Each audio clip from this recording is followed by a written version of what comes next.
Hi friends, welcome to our channel my lifestyle and cooking.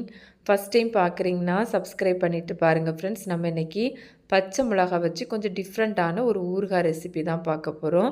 இனிப்பு, புளிப்பு, காரெல்லாம் சேர்ந்து ரொம்ப சுவையாகவும் இருக்கும். ரொம்ப ரொம்ப ஈஸியாகவும் செஞ்சிடலாம். ஒரு 10-15 நிமிஷத்துலேயே செஞ்சிடலாம். வாங்க இதை எப்படி பண்ணலான்னு பார்க்கலாம்.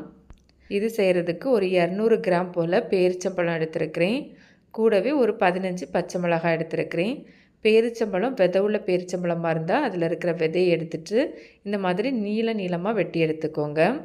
இது போலவே நம்ம எடுத்துருக்கிற எல்லா பேரிச்சம்பழத்தையுமே வெட்டி எடுத்துக்கலாம். எந்த வகையான பேரிச்சம்பழமும் இந்த ரெசிபி பண்ணதுக்கு பயன்படுத்திக்கலாம். நாங்கள் எல்லாமே வெட்டி எடுத்து வச்சுருக்கிறேன்.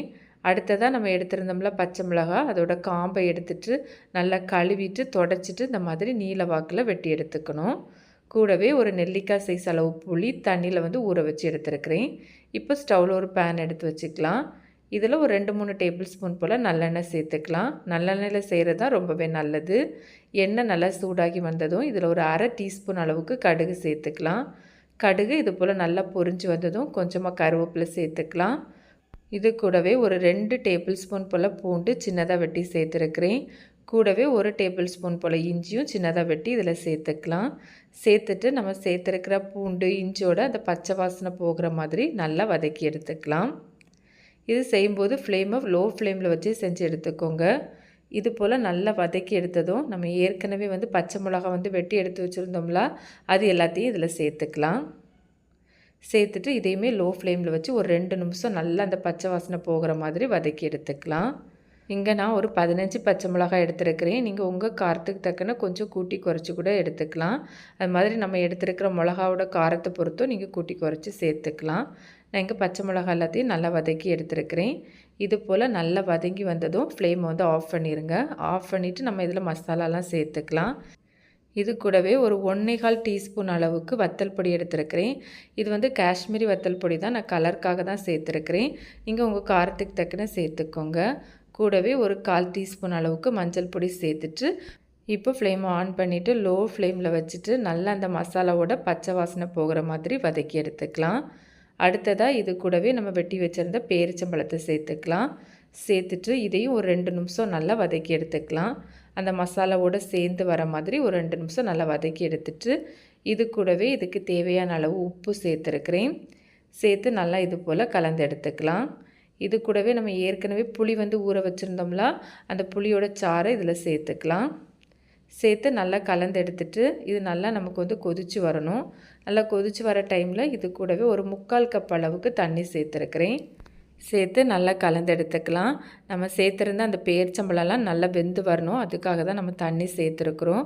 இந்த மாதிரி நல்லா கலந்துட்டு நம்ம இதை ஓரளவு ஹை ஃப்ளேமில் வச்சுக்கலாம். நல்லா கொதிக்க ஆரம்பித்ததும் ஃப்ளேமை சிம்மில் வச்சுட்டு நம்ம இதை மூடி வச்சு நல்லா வேக வச்சு எடுத்துக்கலாம். இது நல்லா கொஞ்சம் குறுகி வரட்டும். இப்போ உங்களுக்கு பார்த்தா தெரியும் நல்லா திக்காகி வந்திருக்கு.